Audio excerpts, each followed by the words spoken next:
Assalamualaikum warahmatullahi wabarakatuh. Perkenalkan, nama saya Rahmat Perwira Pelawi, kelas TIK A, NIM 2414. Ya, di sesi kali ini saya ingin menjelaskan apa itu drone dan fungsi-fungsi drone.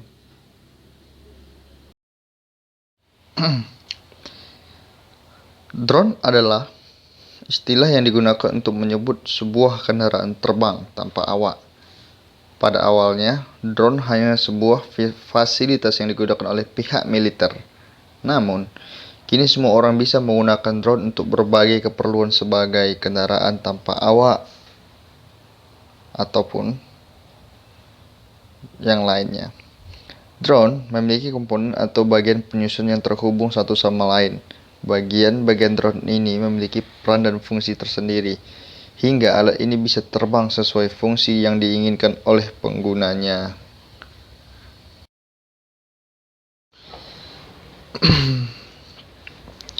Mengenal bagian drone beserta fungsinya. Untuk memberikan hasil terbaik, beberapa orang lebih memilih untuk merakit drone sendiri dibanding membeli drone yang sudah siap pakai. Maka dari itu, pentingnya sekali untuk mengerti setiap bagian-bagian drone beserta fungsinya. Contoh 1. Frame.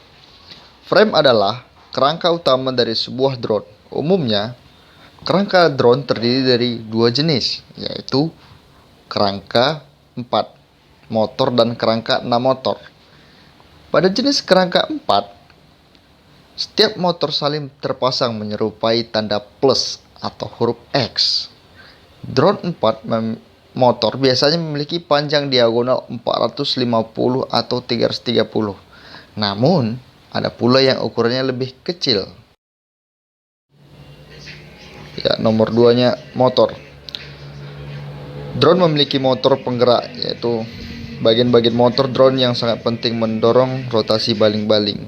Komponen inilah yang meningkatkan kekuatan agar drone bisa terbang.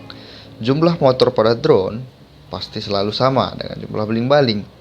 Penggunaan motor harus sangat diperhatikan, baik dari parameter arus dan tegangan, kecepatan, kekuatan dorongan, dan efisiensi. Baling-baling akan digerakkan atas dorongan dari kerja motor. Kerjasama antara motor dan baling-baling inilah sangat penting untuk dapat menerbangkan drone. Baling-baling sendiri berputar dengan arah yang berbeda. Pada drone motor 4, dua baling-baling berputar ke arah berlawanan jarum jam, sementara dua baling-baling lainnya bergerak ke arah jarum jam. Di balik baling-baling tersebut, kita harus mempunyai flight controller. Flight controller bisa diibaratkan sebagai komputer mini yang berperan sebagai pengendali utama untuk menerbangkan drone. Komponen inilah yang bertugas untuk mengumpulkan sekaligus mengelola informasi terkait kecepatan, ketinggian, kemiringan, arah, dan hal lainnya. Alat ini juga berfungsi untuk mengontrol penerbangan drone agar tetap bisa berada dalam keadaan yang diharapkan.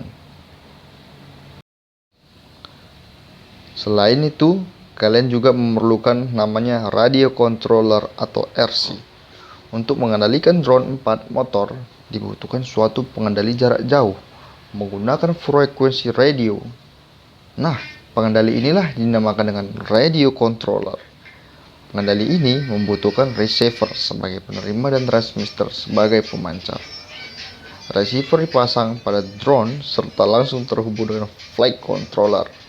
Sementara itu, transmitter berada di tangan pengendali drone. Radio controller membutuhkan 4 kanal utama untuk berkomunikasi dengan drone. Masing-masing channel tersebut digunakan untuk mengendalikan lift, rudder, elevator, dan roll. Electronic Speed Control atau ERC, komponen ini bertugas untuk mengatur kecepatan motor pada drone.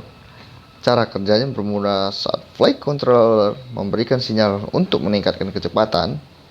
Sinyal ini kemudian diterima oleh ERC yang terhubung dengan motor pada badan drone.